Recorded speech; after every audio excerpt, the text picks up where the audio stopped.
una muy esperada tiene que ver con una reforma del empleo, ¿no? Después, obviamente, antes esa, para después poder tener una reforma previsional. Primero hay que tratar de generar más empleo privado. El empleo que ha cambiado muchísimo en el último tiempo y va a cambiar todavía muchísimo más a partir, por supuesto, entre otras cosas, de la inteligencia artificial. De esto vamos a hablar con Horacio Llobet, que fue directivo de McDonald's, CEO de Johnny Rockets Sudamérica, y que hace más de una década fundó Tu Primer Laburo con el fin de mejorar las condiciones de empleabilidad de los jóvenes de América Latina, y que nos acaba de traer su libro, El Juego de la Vida.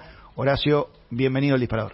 Hola Maxi, hola Mel, un placer. Hola, muchas gracias por la invitación. Gracias a vos. Bueno, sos un especialista en esto, sos un conferencista que se dedica justamente a hablar de temas de empleo.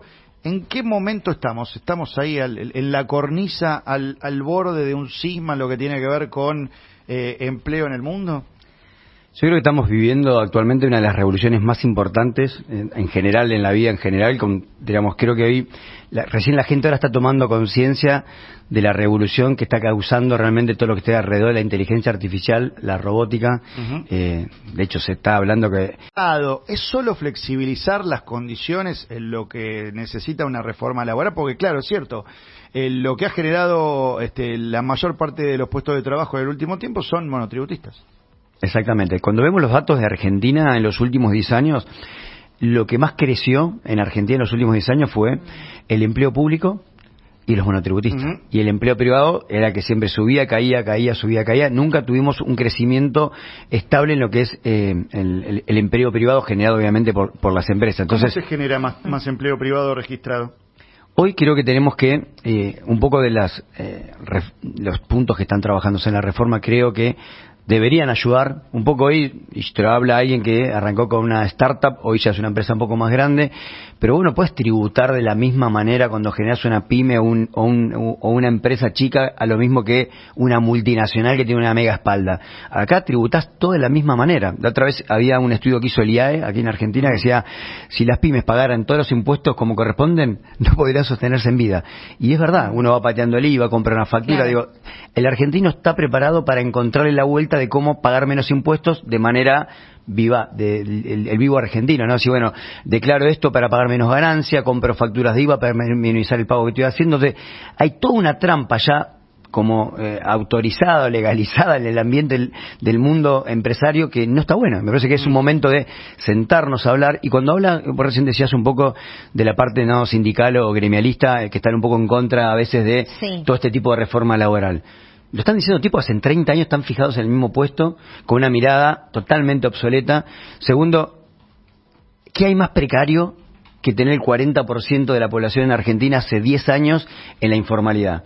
Hace poquito, recientemente, se publicó un estudio de que el 60% de los jóvenes están en la informalidad. O sea, si el 40% están en el general, los jóvenes es el 60% de informalidad, uno de los números más altos a nivel Latinoamérica. Eso significa el joven y complicación para acceder desde un alquiler, porque tenés que presentar un recibo de sueldo, ni hablar la posibilidad de la casa propia, como que queda todo muy lejano también para estas nuevas generaciones, ¿no? Esta nueva generación arranca frustrada. Entonces, ¿cómo le enseñás el valor del esfuerzo? Y después tenés por otro lado toda esta movida nueva que aparecieron de, como decimos nosotros, los fantasmas de internet que venden todos cursos digitales y sos millonario. Entonces, los pibes están perdidos. Entonces dice, ¿qué hago? ¿Me quedo acá que voy a tener 25 años a ver si me puedo pagar un buen alquiler o comprarme algo? ¿O me tiro y pruebo estas locuras que quizás me salen bien? Bueno, es que parte de lo que ha afectado, ¿no? La constancia en el trabajo, mucho se habla de las generaciones de cristal y bla, bla, bla, bla, bla. Pero también lo cierto, vos bien lo marcabas, es que quizás tienen trabajo y trabajan un montón de horas y no les da para la vivienda propia. A los 30 siguen viviendo con sus viejos y dice, che, pero ¿cuál es el camino? ¿Cuál es? Digo, porque claro, nosotros, mi generación, mamó eso de sus hijos, y uno a los 25 o 26, como muy tarde, en muchos casos más tempranamente, podía independizarse. En algún momento llegaba la buena como para poder comprar un departamento, una casa, etcétera, sobre todo si ahorraba, mejor aún si invertía, pero no había que meterse en esto, ¿no? En las inversiones locas, casi esquemas Ponzi había que para poder hacer la guita hoy, y de hecho es lo que termina pasando, y por eso proliferan todos estos estafadores de Tinder que prometen que en 6 meses, Sí. y si compras la receta, ellos nunca viste que te venden el curso, pero si el tipo vender cursos, evidentemente no es que está siendo el CEO de una empresa, no es que está generando dividendos en serio. Y no, y tampoco generando empleo, o sea, porque es lo que está sucediendo. Yo creo que hoy Argentina, creo que uno de los grandes desafíos que tiene con esta reforma laboral, reforma tributaria y todo lo que vayan avanzando, me parece que el gran desafío, y la otra vez justo conversaba con Martín Yesa, que es diputado nacional, me parece una persona con una visión distinta a la política, joven, moderno, autocrítico con su partido, muy metido en el mundo tecnológico y tequi para ver cómo puede eficientizar el Estado con tecnología, y él conversando me decía, ahora, si nosotros no empezamos a mirar ya una Argentina donde el único lugar que existe como el Congreso de la Nación y no se mira el resultado de las leyes, ¿qué podemos esperar? Entonces hay toda una discusión que vos ves, se tiran piedras, etcétera, pero cuando nadie evalúa qué pasó. Independientemente de eso, digo, ¿qué debería pasar? ¿Qué es, en tu experiencia, insisto, y has estado al frente de una empresa enorme que genera muchísimo empleo y que además durante mucho tiempo, y todavía lo debe seguir siendo, es referente de primer empleo, de empleo joven? ¿Qué tiene que pasar? ¿Qué tiene que haber? ¿Qué modificaciones tendría que haber en ese sentido para que se produzca más empleo? Cosas concretas.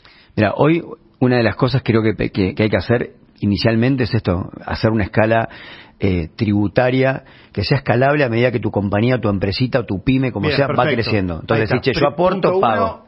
Es en función de la escala. Punto 2. Bien. El punto 2 es primeros empleos, que son hoy el nivel de desempleo más grande que existe en Argentina y principalmente también en el mundo, es el empleo joven. Okay. O sea, pero medio arriba del 25 puntos. Ahí tenés. De hecho, es un gran problema también en Argentina, y es lo que hablábamos recién.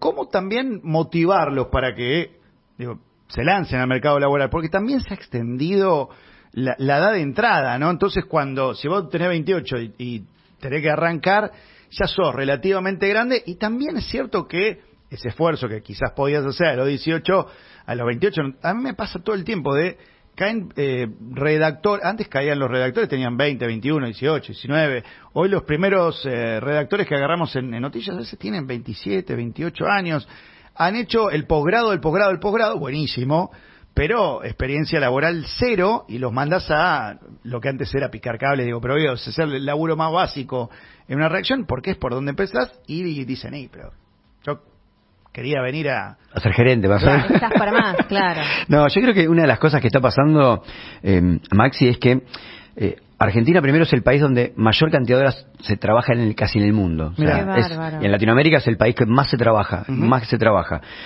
Segundo, el estudiar y trabajar, yo estudié y trabajé toda mi carrera. Y la verdad, yo lo vuelvo a recordar y digo, no sé cómo hice el esfuerzo. Yo me iba a las 6:30 de la mañana de mi casa y llegaba a 12 de la noche todos los días.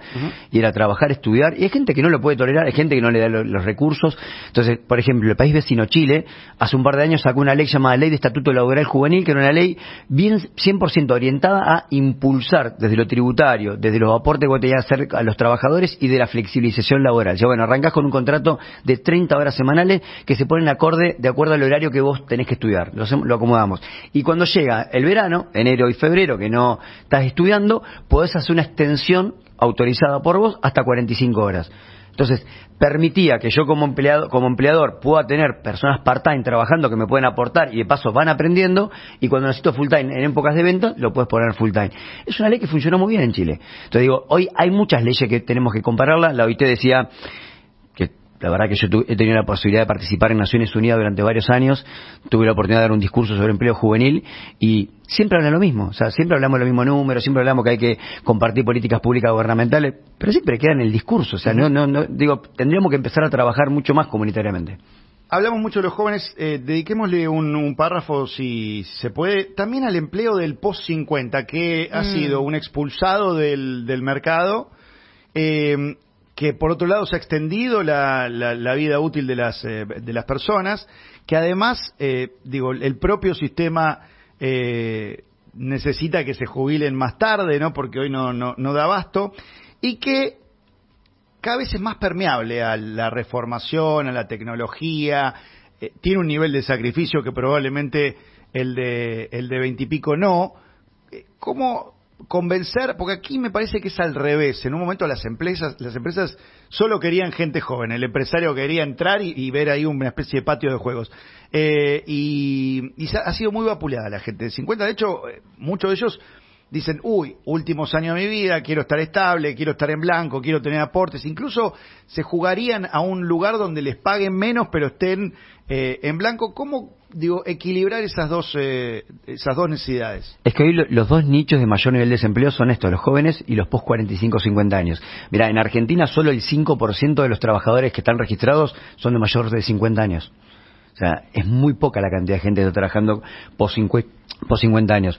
Un poco creo que acá hay un doble desafío. Las empresas empezar a valorar, yo creo que de a poquito, esto está empezando a pasar más en las startups que en las pymes, en las empresas.